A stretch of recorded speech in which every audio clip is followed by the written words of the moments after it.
You're looking at a real plant rescue mission. This little pothos and this big lush pothos were exactly alike. A year later, this guy has really come back, and we're going to show today how that was done. My guest here, he's hosting me, is Darren Lyle. He is a compost tea expert. And Darren, you're going to share with us today. Oh, happy to speak with an expert on this. He's going to show us how he makes this tea. He's done a lot of research into the ingredients and what he puts into the compost to make this tea. Darren, I would love for you to just quickly show me. You've got a wide variety of things here. Tell me about these balances and these ingredients that you've got. What I've basically done, Marty, is I've taken a little ingredient from Mr. Harris's farm from each material here. Which is an old chicken farm, right? Yes, yeah. This used to be an old chicken farm. And so the soil here is extremely rich. And I've tried to come up with the best possible compost that I could. And one reason that I have done this is because, as you well know, compost helps with the growth of plants as well as... In every way, yeah. Correct. Right. And also helps... Soil and plants, yeah. It helps suppress against disease, local and disease abroad. It does, indeed. And also provides many nutrients to the soil as well as the leaves itself. Right. I mean, I'm seeing old rotten apples and these old pears that have fallen off the tree. And I'm seeing horse manure? Yes, correct. And each one of these has its own purpose. Right. For example, the horse manure works as a nitrogen material. Right. So when I'm building the compost pile, I want to alter the nitrogen and the carbon in each layer. So you have nitrogen, carbon. Nitrogen, carbon. Okay. Correct. So you're making a mixture of that. Making a mixture. And I'm seeing grass clippings. Regular green grass.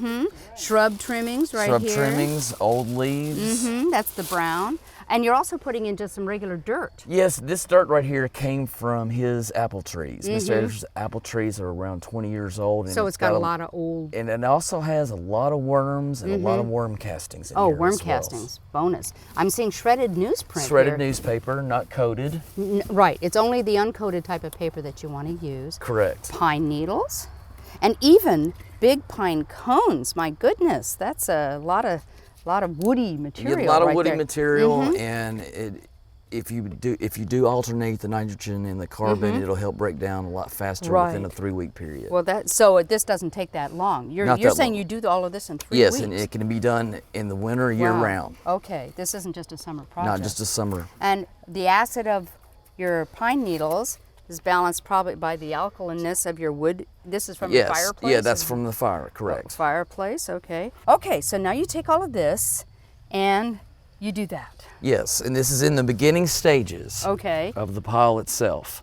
All right, so how many days old would you say this pile is? This is right at about 4 days old. Okay, and you're saying in about 2.5 weeks, it'll be finished. In about 2.5 weeks to 3 weeks, it'll be completely finished. And how do this takes some doing though, you turn it? Yes, I turn it approximately once every 3 days, as well as watering it, because you don't want this material soaking, but you do want it to be moist. Okay. Now tell me about stuff like those big pine cones and some of that big stuff, the fruit you had. I mean, you don't put that in whole. No, I do a lot of it the old-fashioned way. I'm taking clippers and I'm cutting. You're just whacking that stuff up into bits. But it doesn't have to be tiny bits. It doesn't have to be tiny, but the more that it's broke down, the faster it will decompose. The faster it'll decompose. Okay, one other thing.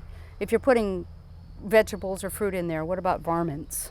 Varmints, I have not had any experience with that, and I believe it's because by alternating the nitrogen and carbon materials, this alleviates any of the bugs. Okay, so if you put a layer in and then put grass on top of it or something. Yes, as long as you alternate the colors. Okay, gotcha. The brown and green. Okay, or in that case, the fruit vegetables. Right, with the wood chips or whatever. Yes, correct. Right. Then the bugs just don't, or you don't get animals digging through or anything. No, especially when the heat, once it starts steaming like that, the heat really has. And it will literally steam. Yes, you can burn your hand, matter of fact, that hot. That's pretty awesome. So, from that pile to this, and this beautiful, deep, rich, gorgeous, black end result. 3 weeks. 3 weeks. And you can still see a lot of the fiber in there. I mean, it's not completely... And I have found that the tea works best when you have the most nutrients inside the material itself. Really, before it's completely, totally broken down. That makes the tea that much stronger. Interesting. Interesting. That's really good to know. So 3 weeks is just right. 3 weeks is just right. But this is not the final result. All this is to make this. The tea. And Okay, now show me what you do. What I've done is I've done it the old-fashioned way by taking a big, long pillowcase, and I've measured out approximately 20 pounds of this compost. Okay, you have a scale somewhere, I guess. Yeah. Yeah. Measure this out to 20 pounds, and then I fill it up with water, and this is a 20-gallon. Okay, so it's about a pound to a gallon. Yeah, correct. Okay, and you just let that sit Let in it there. steep for 4 days. 4 days. With no covering, because you want it to aerate as much as possible. Right. Okay. 4 days. And then it's stored in room temperature. And 4 days makes this. It's tea colored. Yes, it's a gold tea. Okay. What do you do with this after? After that's done, I very much believe in recycling, and I put this back on the compost Well, pile. it's still good. Sure. Sure. I mean, and it it's helps still, break down the new material. Right. Oh, so basically, use that as a starter for your. As a starter tonic. Okay.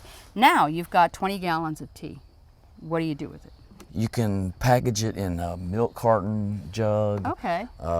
Any type of container like that would be fine. And I Right. usually store it at room temperature. Room temperature, just and out of the it's good sun. for approximately about a year with all the active organisms. So, like in your basement or a Your garage basement or would be what- fine, yeah. sure. Okay. Awesome. Now let's talk about what you do with it. Okay.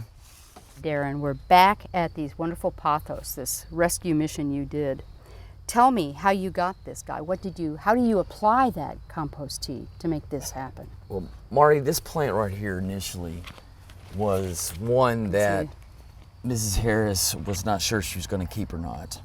And when I started experimenting with this about a year ago, what I did is I applied the tea directly to the leaf by spraying it on With a there. little spray bottle. Yes. Right.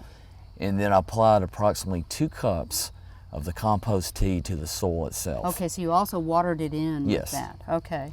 And the end result is this has been used twice with 2 different batches of compost tea. Just 2 applications. 2 applications within a year. And this is the result. Yes, and you can use the goodness. tea approximately every 7 to 14 days. Just as basically it's an all-around plant booster. Yes, if and you will. can see the new growth as well Oh, as yeah. the deep chlorophyll. It's really the plant is happy, you can tell.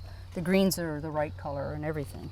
That's really amazing. That's quite remarkable. Well, this jug of ready-to-use compost tea can be used Basically on any plant, indoor or outdoor. wow, both as a drench in the soil and as Foliar application, okay. correct. And I know, for example, in particular, roses love this. Roses is a great example. Yeah, I know that it adds disease resistance, as a matter of fact. Yes, it helps protect against disease locally and abroad. Wow, that's really great.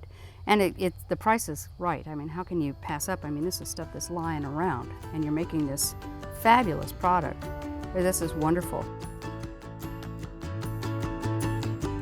For inspiring garden tours, growing tips, and garden projects, visit our website at volunteergardener.org or on YouTube at the Volunteer Gardener channel, and like us on Facebook.